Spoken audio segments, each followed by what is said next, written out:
開心最開心嘅日子。我哋每日返學都只不過喺度吹水，講下男仔，講下一陣間去邊度玩，講下呢排有咩興。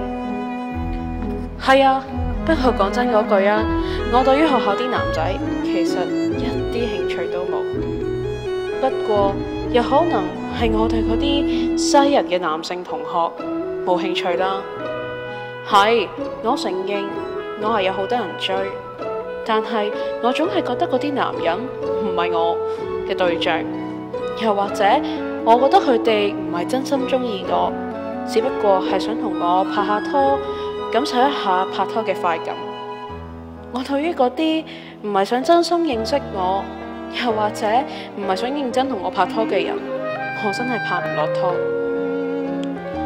不過慧芬佢哋就好似好向往拍拖嗰種感覺，仲成日喺我面前講佢啲男性點點點點點，但係我喺度覺得佢哋唔係真心中意對方，只不過喺度揾嘅一種精神嘅寄託，而我嘅寄託就會放咗喺嗰啲好值得我專注嘅麻雀。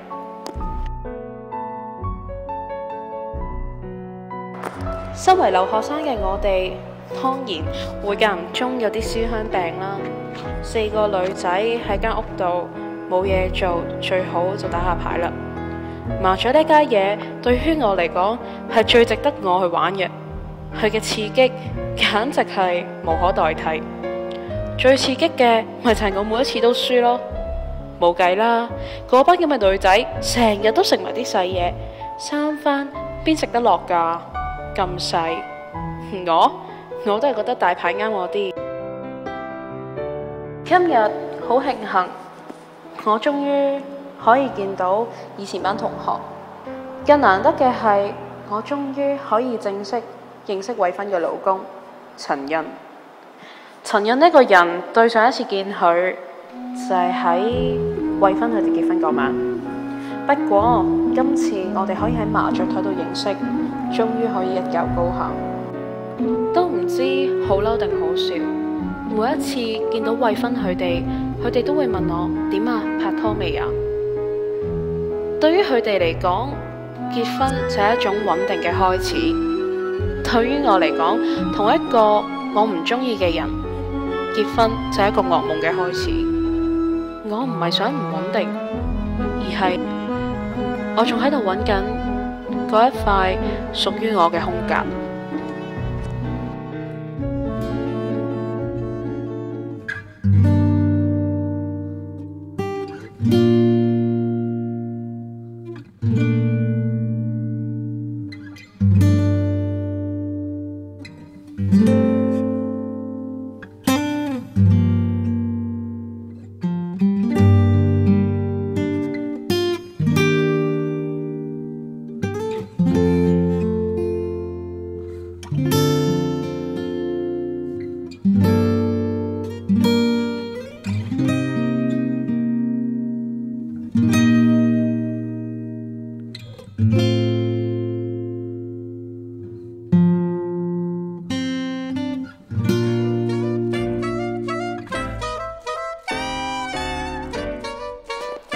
今日陳仁同埋慧芬約咗我出去飲嘢，仲介紹咗一個男仔俾我識。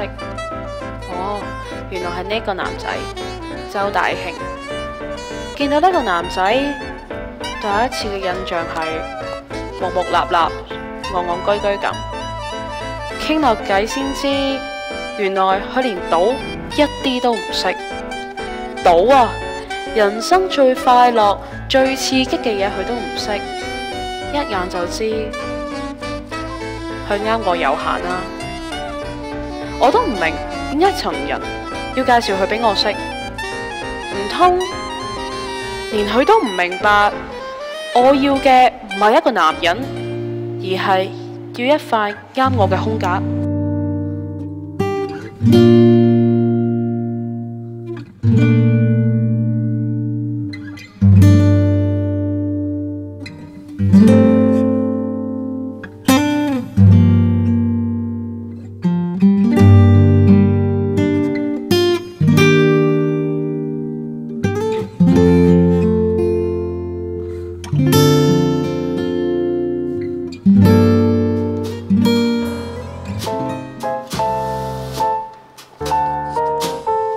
回想喺我人生最快樂嘅時候，就係我細個同爹哋媽咪一齊住嘅時候。諗起我同佢哋一齊去公園玩，真係好幸福，好快樂。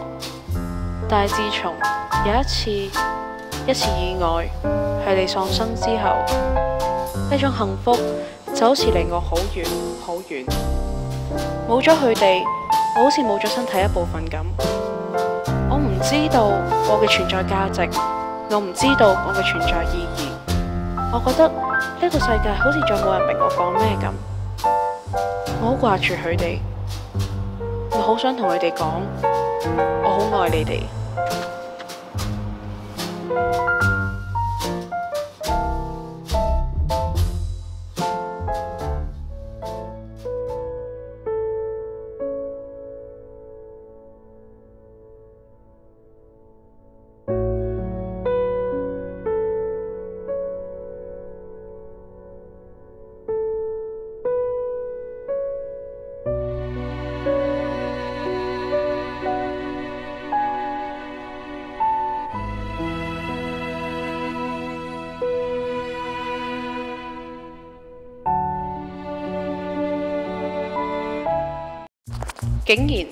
竟然喺我眯埋眼嗰一刻，陳潤呢個人跳咗出嚟。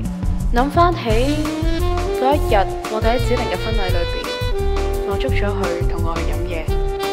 喺嗰段時刻，我覺得喺我人生中繼我父母之後，終於揾到一個明白我、了解我嘅人。雖然嗰晚我哋得好少嘅時間，但係佢嘅眼神、佢嘅言談、佢嘅舉止，話咗俾我聽，佢明㗎。佢明嘅係一個真真正正嘅你同，而唔係人哋眼中所見到嘅我。我好開心，但係同時我都好傷心，因為我知道呢個人唔屬於我。